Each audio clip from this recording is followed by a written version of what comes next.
sometimes the pictures really don't tell the full story, because if you look behind us, you see, okay, there are a couple hundred people back there, but the truth is, when you make your way over here and you're in a wash of people. There are thousands of people here, and I'll tell you what, that's with rain, with everything else going on, the fact that it is heightened security just because of the world right now.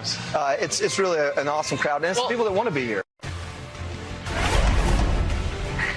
Don't believe your eyes. Don't believe your ears. I put on my glasses to get a closer look. The live shot literally behind all those people saying all those things tells a totally different story from the things coming out of their mouths. Hi again, everyone. It's 5 o'clock in the East.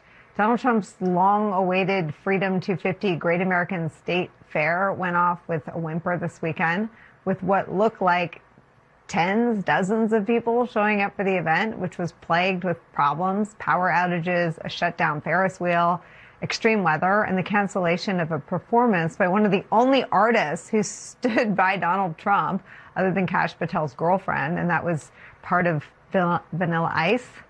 Needless to say, the less than stellar reviews of the fair and the viral posts about his itty-bitty little crowds have gotten under Donald Trump's skin in a big way. Donald Trump posted this response on Truth Social, quote, "Do you think people appreciate what a fantastic job we did in building and operating the Great American State Fair at the National Mall packed with happy people?"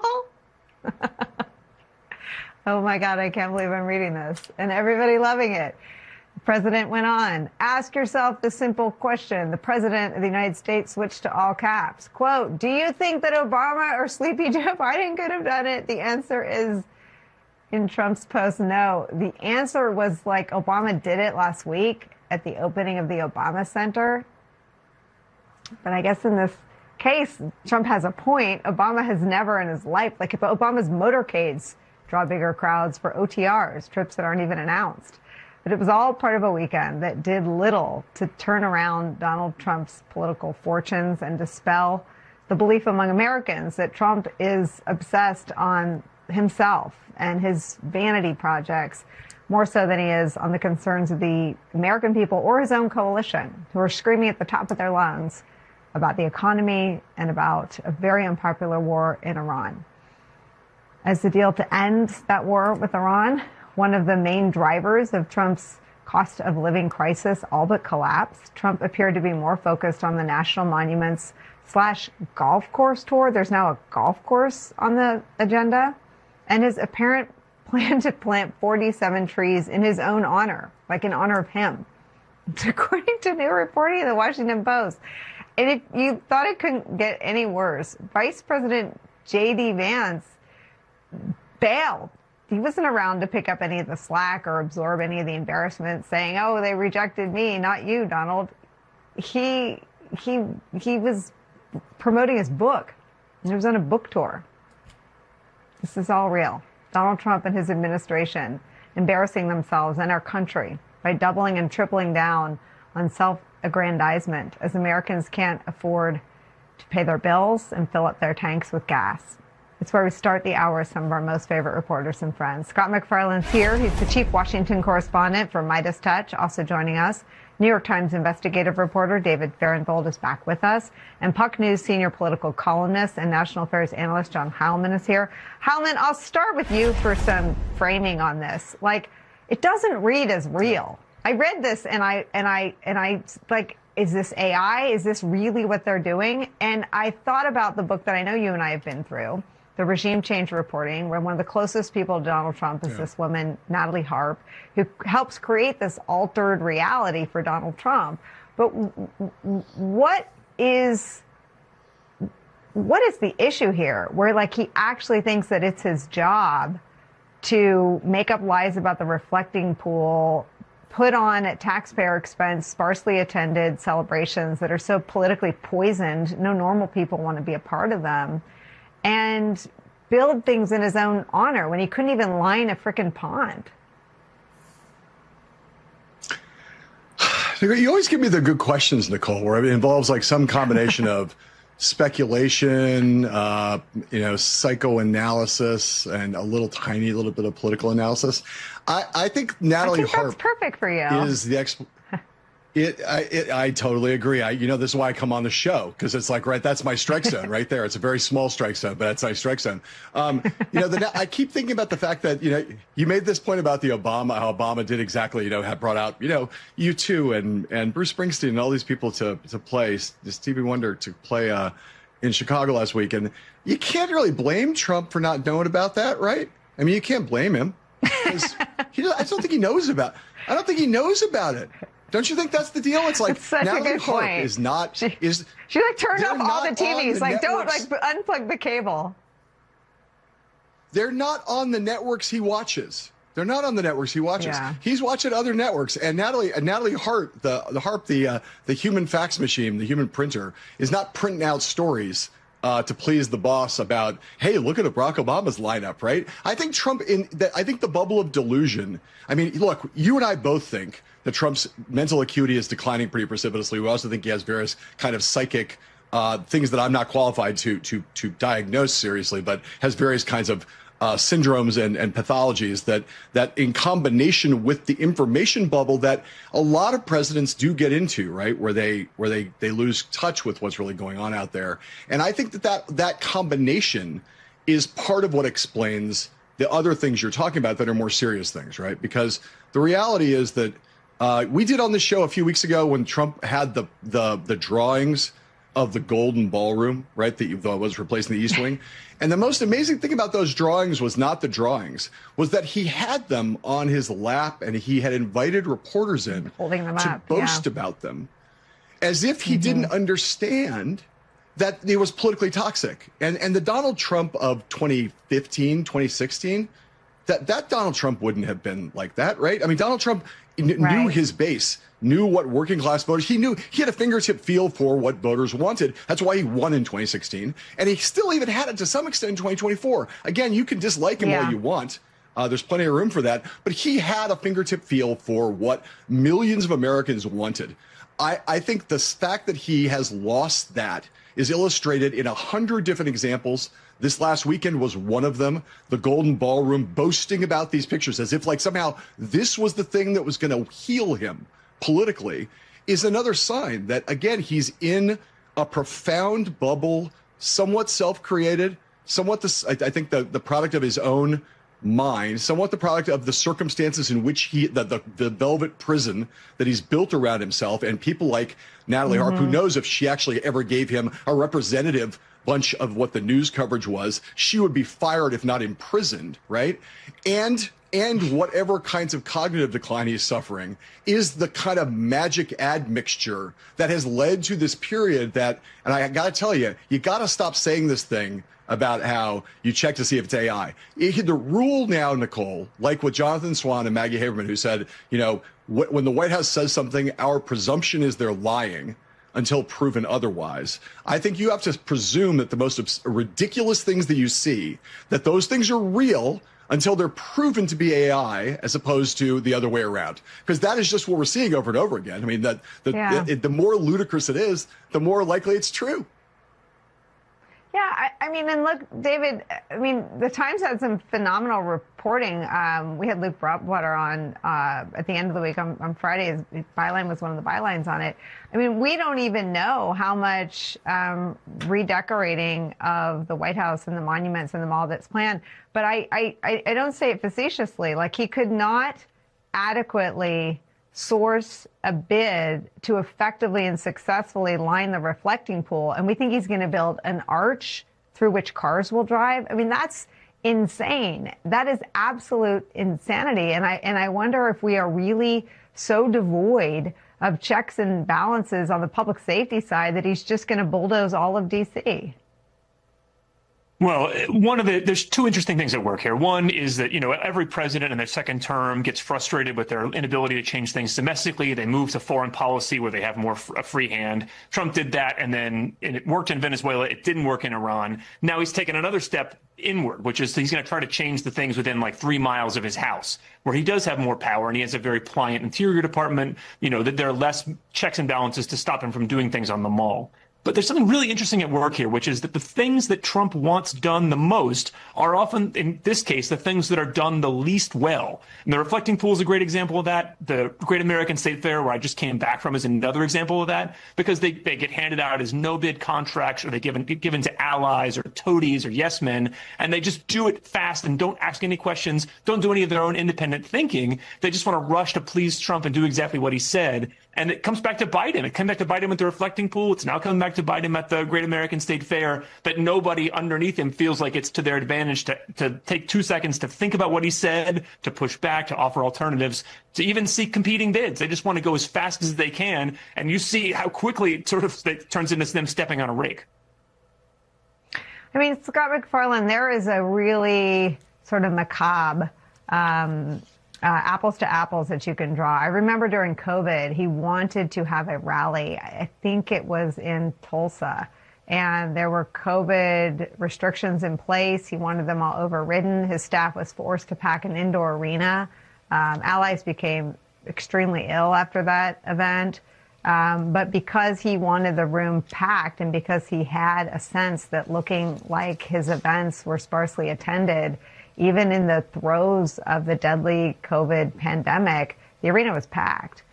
He has the same insatiable appetite to be feted, and there was nobody there. I mean, what does this say about the people around him and their impotence?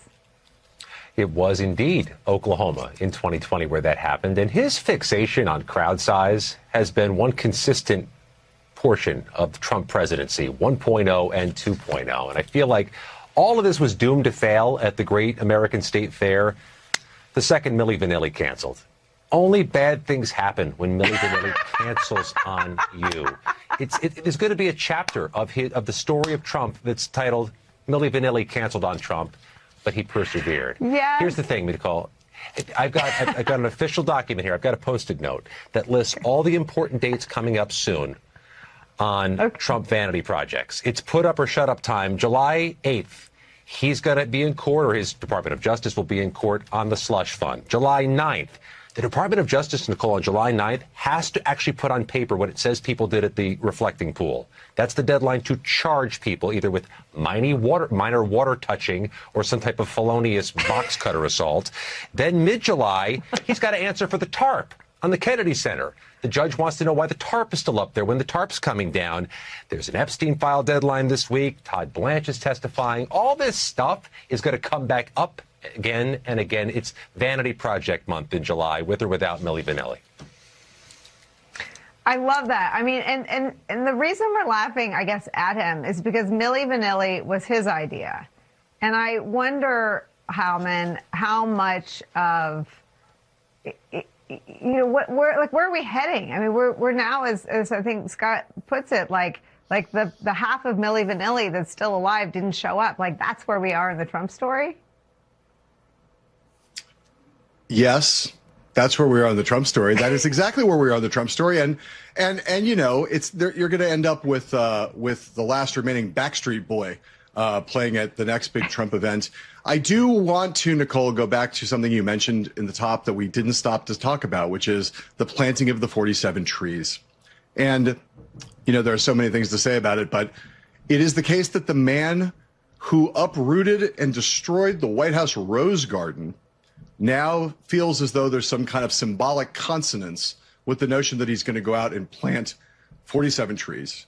And, again, in the realm of, stranger than fiction, we're doing the same thing here up at my house where we actually, instead of planting trees, we're pulling out 47 weeds every day, just as a kind of a, as kind of an incantation. I hope I don't get indicted for saying that, but that is what we do every here. Every morning we take a walk around the house and pull up around the property and pull up 47 weeds and put them in a bag and send them out with the weekly trash disposal. Symbolically. I mean, David, what is your sense of whether Congress has any appetite for doing its job? I mean, Congress, I think, had a commission that was supposed to be in charge of keeping the celebration apolitical, keeping it something that everyone could participate in. We don't know if that would have been better attended. You have to assume it couldn't have gone off much worse. But are there any rumblings that Congress is going to assert any of its powers here? Well, the Congressional Committee to celebrate the 250th is still around. It has less money than it did before because a lot of its money was shifted over to President Trump's Freedom 250. It's still there. It's doing some celebrations around the country. I don't think Congress as a whole, in this instance, is going to do anything to try to reassert its authority over the 250th. I think they are happy to stay out of this. Even Democrats in Congress seem happy to, focus on other things which maybe have a little more import than the things going on here in D.C. So I think, there are some legal restrictions on Trump, and there's certainly, as I said, some restrictions caused by the failures of his own administration. But I don't see Congress taking action on this when they've taken action on so little else. Scott, any of those dates look more promising than others on the legal front? Yeah, I mean, the July 8th slush fund court hearing in Alexandria, Virginia, it's enormous. The judge has frozen that slush fund, saying she wants the Department of Justice to put it on paper that the slush fund's not moving forward, want to kill it off officially, and the Department of Justice has refused to do so, raising questions, are they using some type of sleight of hand or words strategy to avoid actually killing the thing off? If that hearing doesn't go as the Department of Justice would like it to go, if there's any questions raised, that's a problem the next week. Because 1 week from that day, July 15th, is when Todd Blanche goes before the Senate for his confirmation hearings. And again this weekend, Nicole, Tom Tillis said the slush fund is a deal breaker for Todd Blanche. Got to get rid of that thing. Those two dates are critical, I think, moving forward for the Department of Justice and $1.7 billion for cop beaters.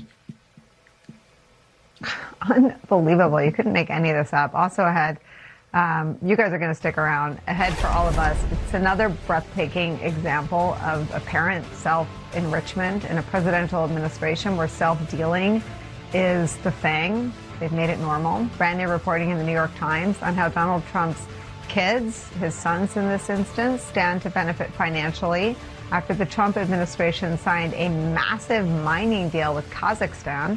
And they're not the only family members or sons of Trump officials who are cashing in on the federal government. We'll bring you that extraordinary new reporting later in the hour. Deadline White House continues after a quick break. Don't go anywhere.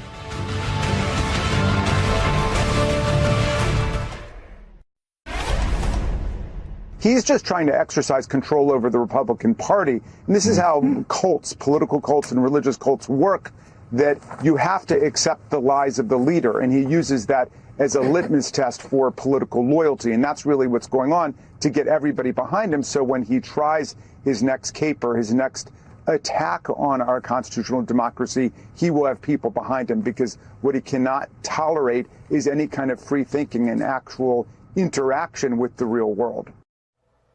Heilman, Congressman Raskin puts this more articulately than I've been able to do since I saw Kevin Warsh refused to answer the question about who won the 2020 election. Kevin Warsh is someone I worked with in the Bush administration. He's really, really smart. Yep.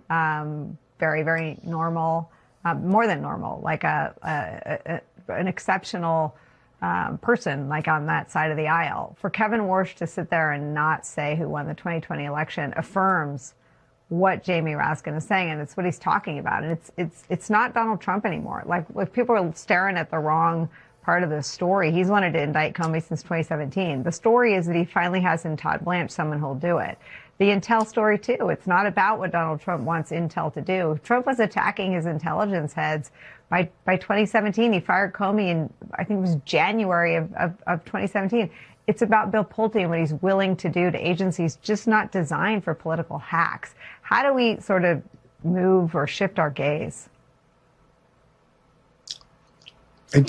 I mean, look, I never know how to make people start to shift their gaze, Nicole, even though, because I feel like we're kind of constantly urging people to do this, and it's not a new message. And I think that the thing you just said has a corollary, an important corollary in the Congress, right? Where I really can't think of a more vivid example of enabling run amok than what we saw last week when Donald Trump went up to Capitol Hill and did that meeting with the Senate caucus and got in a shouting match with Bill Cassidy, who was apparently so pissed off that he came out. This is over a vote that Cassidy had taken to go with Democrats and ask for a war powers resolution, right? They had this fight. I know we talked about this on the show last week, but I keep playing it over my mind. He was so angry and so proud of himself, and still so angry about the way Trump torpedoed him in the primary, that he went out of the meeting and did something no one almost ever does.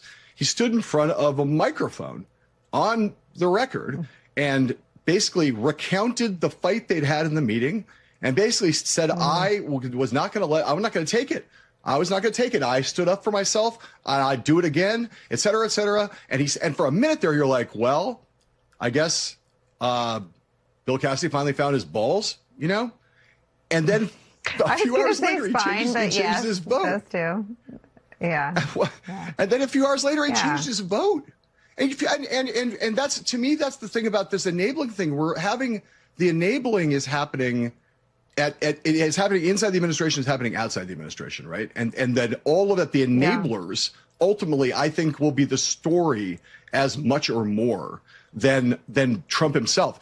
If Trump is irresistible as a subject of criticism, it's right that we focus on him. It's right that we criticize him. He's caused a lot of damage. He could cause a lot of damage more. But in the end, when history writes about history is going to write about how the Republican Party not just acquiesced to him and allowed him to take it over and dominate an entire era in presidential politics and destroy effectively what was the traditional Republican Party, but how even after he was clearly failing politically and otherwise, they still are enthralled to him.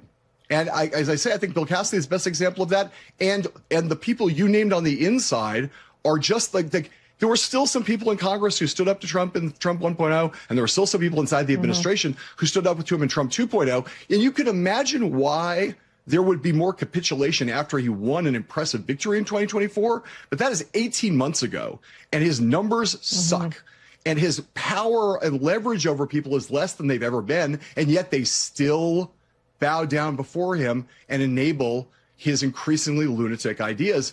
I don't have an explanation for that, but it is certainly the thing we need to be paying attention to now, because Trump is not a strong man on his own. He's only a strong man to the extent that he has these kind of enablers around him inside the White House and at the other end of Capitol Hill, or at the other end of Pennsylvania Avenue. And if if the danger that the country faces and our democratic institutions face are mostly now not just about Trump, or maybe mainly about Trump, but about whether these people are going to continue to give him what he wants, despite the fact that his power in every other way really is obviously waning. Yeah, I mean, Scott, you mentioned almost offhandedly about cops getting beat up. I mean, these are not like 50-50 issues. Ooh, I don't know where I stand on the insurrectionists beating cops. Like 100% of Americans think it's abhorrent.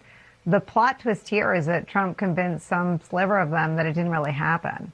And I wonder, as you cover DOJ now, you know, how much of it is this non-reality? I mean, like, to be in there defending the slush fund is to argue against what actually happened on January 6th. And over the last 24 hours, Nicole, another dozen January 6th riot defendants have just sued for $1 million apiece in damages, perhaps thinking of the Department of Justice as a hospitable way for them to make money off of their status as former January 6th defendants. That's what they think of the Department of Justice at this moment, that they want to bring them to court to help expedite their payments. At what point, though, Nicole, does self-interest weigh out as we get closer to the election? We're 80 or so days from early voting in some states. There's one Republican who took a stand against the slush fund. Brian Fitzpatrick, Pennsylvania, always is a tough race. There are 3 other Pennsylvanians, Republican incumbents in toss-up races, according to Cook Political Report. At what point do these Republicans have to distance themselves a little bit for self-preservation, or is the self-preservation muscle just not there, as Heilman has alluded to? Yeah, we'll be watching.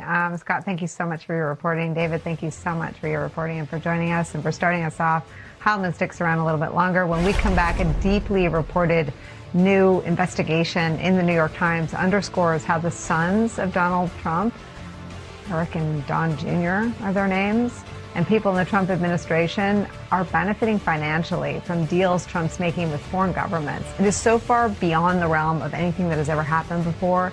And the question for the American people and Democrats in Congress is what can be done to put a stop to any of it? We'll get to all that after a short break.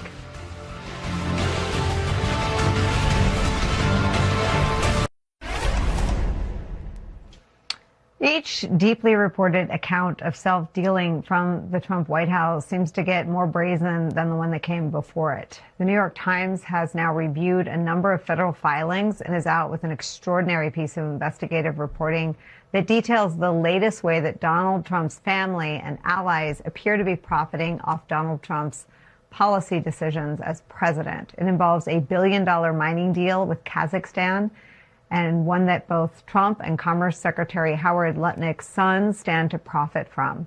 In a meeting last September, Donald Trump and Howard Lutnick secured a deal with the leader of Kazakhstan to give a little-known American company, now called Kaz Resources, access to one of the world's largest untapped reserves of tungsten. It's a crucial rare earth mineral.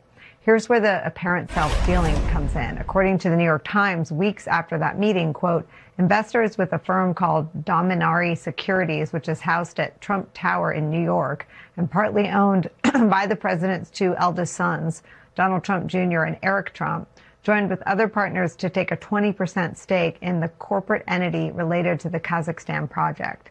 Around the same time, Cantor Fitzgerald, an investment company controlled by Howard Lutnick's family and overseen by his sons, Brandon and Kyle Lutnick, helped one of the lead investors working with Dominari on the Kazakh deal raise $210 million in new capital for a related entity. Such rounds of fundraising typically net Cantor millions of dollars in fees. The deal was, quote, ultimately signed on November 6 days after the investment involving the Trump sons and their partners, which was not publicly disclosed at the time. As the New York Times reports, this continues a pattern of self-enrichment in the second Trump administration that has few precedents in American history. When asked for statements, both the White House and the Commerce Department rejected any suggestion that the Trump administration was improperly mixing government actions with family business. Trump's sons both denied being involved in the specifics of the deal. Eric Trump claimed they were passive investors.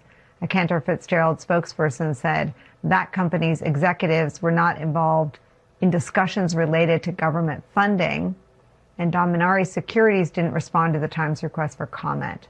Joining our conversation is Donald Sherman, the president and CEO of Citizens for Responsibility and Ethics in Washington, or CREW. Heilman is still with us. Donald, what's so interesting about the story, if the reporting doesn't leave you gobsmacked, is that the denials are so parsed that they don't actually undermine any of the gobsmacking reporting. That's right. The administration and the president's family would have us believe that Don Jr. and Eric are the luckiest passive investors in the history of passive investment. We've got a situation where regular folks are struggling every day with rising costs with groceries, energy, housing, and everyday items like that. And the Trumps have had the most lucrative year of their lives, profiting off the presidency. They've made billions in the last 18 months. And we're supposed to believe that this is all just happenstance. Heilman, I want to read a little bit more from this Times report. It's long, but it's worth a thorough read. The Times reports this, quote, one or both families, that's the Trumps and the Lutnicks, have financial ties to at least 14 companies that are actively working with the federal government on critical mining deals, including the Kazakhstan project, according to federal filings examined by the New York Times. All 14 of these companies have either benefited directly from offers of financial assistance from the Trump administration or have pending permit applications before the Commerce Department overseen by Lutnick, according to the Times. The total amount of federal funding that the Trump administration has provided or is considering providing to the companies exceeds $8.9 billion, according to public statements by the companies in the federal government. Again, this is a piece of reporting based on documents, and that's what's on paper. This is extraordinary. Yeah, and I think, Nicole, there are two things to say about this, one of which relates to Howard Lutnick. I think, and, again, we all have been spending a lot of time with the Swan and Haberman book. And one of the things that comes through in their reporting about Trump and Lutnick is that, it's not like Donald Trump has a lot of respect for Howard Lutnick. You get the sense that, there's a point where he refers to Lutnick in a very unflattering way, and they ask him about it at in their interview, the fact check interview at the end of the book, and he doesn't deny it, he doesn't swat it away, he doesn't sort of say, he basically sort of seems to treat Lutnick a little bit the way he used to treat Rudy Giuliani, with a kind of very thinly veiled contempt. This is a person who's not obviously qualified to be the Secretary of Commerce, but his degree of disqualification is not as gratuitous as some others. We look at Pete Hegseth or Bobby Kennedy Jr. They're more flagrantly unqualified. Howard Lutnick, because of his history of Cantor Fitzgerald, is at least kind of on paper qualified, but in every aspect of his behavior that we've seen in Trump 2.0, he's not a serious person. And this makes you ask the question, if Trump doesn't really think he's a serious person and kind of demeans him behind his back, and he's not a serious person, a person serious enough to have the job he has, why is he there? Well, this story gives you an idea of why he's there. He's there because he can help enrich the Trump family. He has those kind of connections, and is willing to do this kind of stuff that anybody with any real sense of ethics or appreciation for the ethical requirements of government service never would. That's the first thing. The second thing is the last thing you said, which is you said that this is all really good reporting and it's all on paper, right? And I guess what I would say about that is I think that there has been incredible reporting about corruption and the degree of it in this Trump 2.0 period. And I think that it has only begun to scratch the surface. I think that when all is said and done, the degree, we are all shocked every day by the scale of it and the brazenness of it. And I think that we are only seeing 10% of the iceberg. We're not seeing anything like what is really going on. And I think when some of the great books that will be written about this second Trump term will be those written by investigative reporters who do work, or the kind of people who investigate Enron and things like that, who are going to go back and dig through the money story, because that is going to be at the center of Trump's legacy, of his defilement of the White House, of the unprecedented things he's done, but also by just how freaking rich he got off of all of this. And there are going to be a lot of breadcrumbs once he's out of office. And I think we are all going to look back and say, wow, we thought that it was brazen and we thought that it was beyond our wildest imaginations of how large it was. And it turns out we only knew about a tenth of the story. I mean, Donald, are there breadcrumbs in this reporting that will put in motion lawsuits from Crew? Well, there's certainly breadcrumbs there that demand oversight. And I think hopefully we don't have to wait for those breadcrumbs to be revealed if Congress does its job.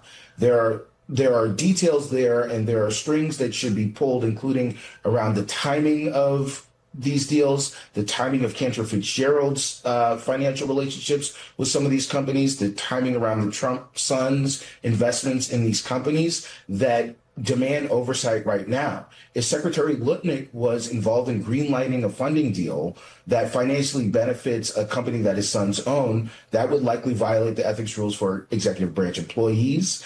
There's potential criminal implications. And then the Commerce Office of Inspector General should be taking a look at Secretary Lutnick's activities right now. Congress should be asking questions, but of course the congressional majority is not doing their job. And certainly if Congress changes hands, I would have Secretary Lutnick before Congress sooner than later, so we don't have to wait until after the Trump presidency is over to find out why $8.9 billion in taxpayer funds are being invested in so many companies that just happen to have ties to President Trump's sons and Secretary Lutnick's sons. Right. You have to believe in an extraordinary amount of coincidences. Donald Sherman, John Heilemann, thank you both so much for spending time with us on this. When we come back, the Supreme Court's ruling today in the Slaughter case is just one part of Donald Trump's concerted effort and the effort being underway by his allies to vastly overhaul and expand their powers to fire federal workers. There's brand new reporting about how Trump defanged a government panel meant to protect workers who are wrongly terminated. We'll have that reporting for you after a short break.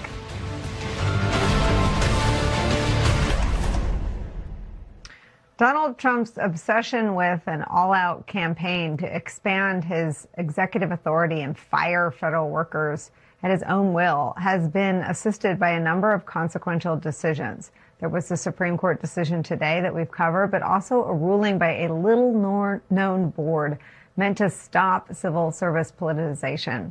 Brand new reporting in the New York Times reveals that the White House secretly pressured the Merit Systems Protection Board. It's meant to be an independent agency that just protects federal workers from unfair firings.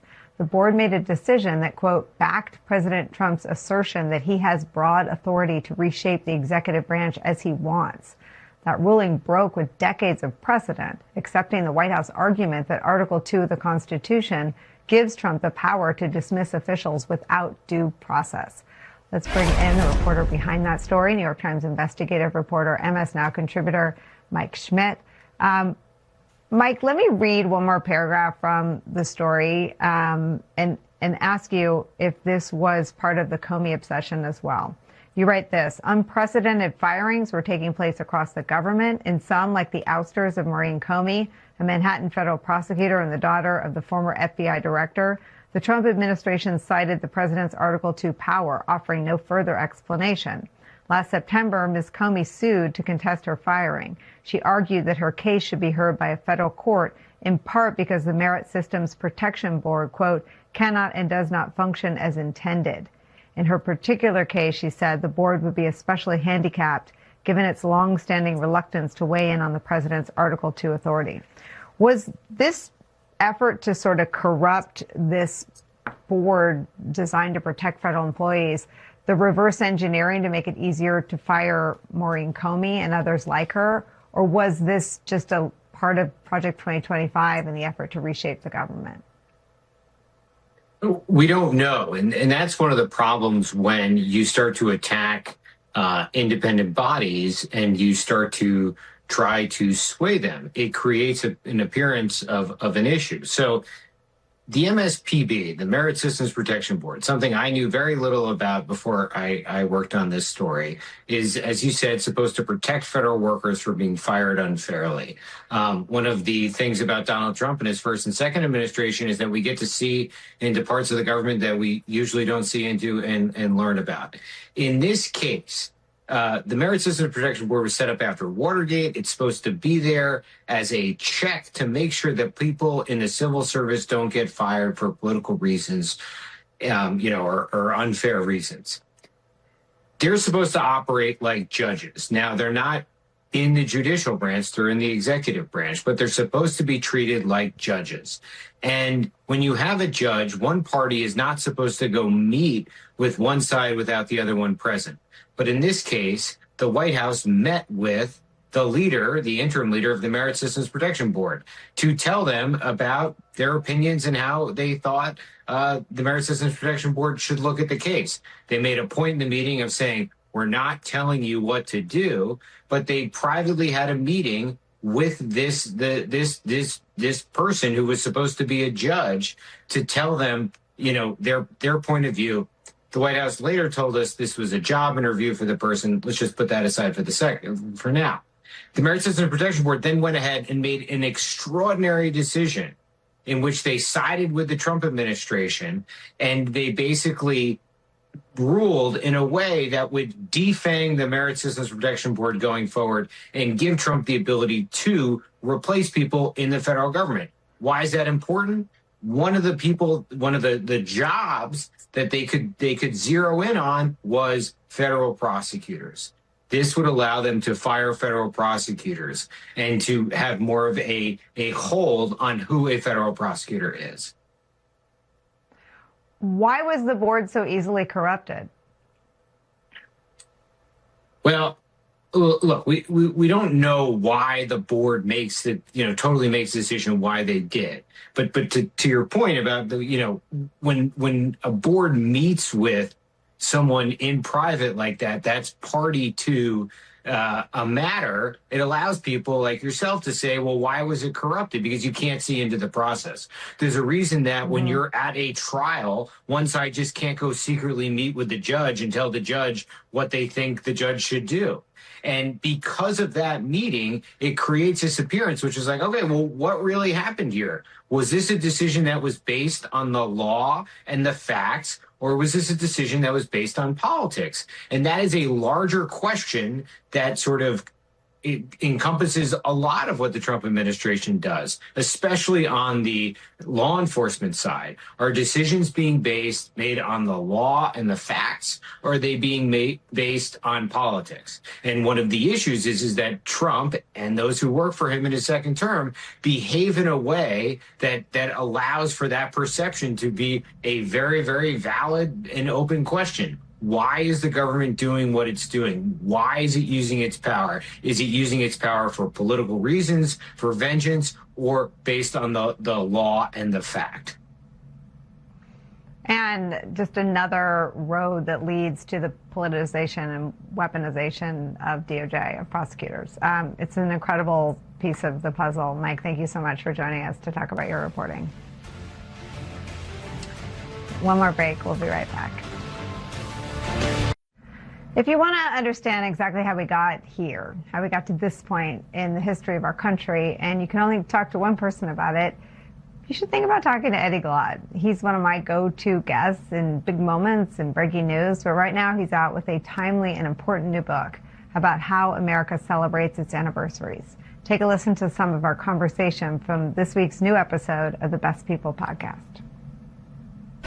Donald Trump's kind of carnival barker kind of approach, right, has a kind of popular currency, but the actual effort to rip out the entrails of the infrastructure of the mid-20th century, to dismantle the good society, to dismantle the New Deal, this infrastructure of the civil rights movement and what came out of it. These people are engaging in a wholesale attack, and they have an intellectual rationale for it. Which is what? That they believe that the country is fundamentally a white republic. B, they are deeply skeptical of the overreach of government on behalf of folk who they don't believe to be central to their idea of the American republic.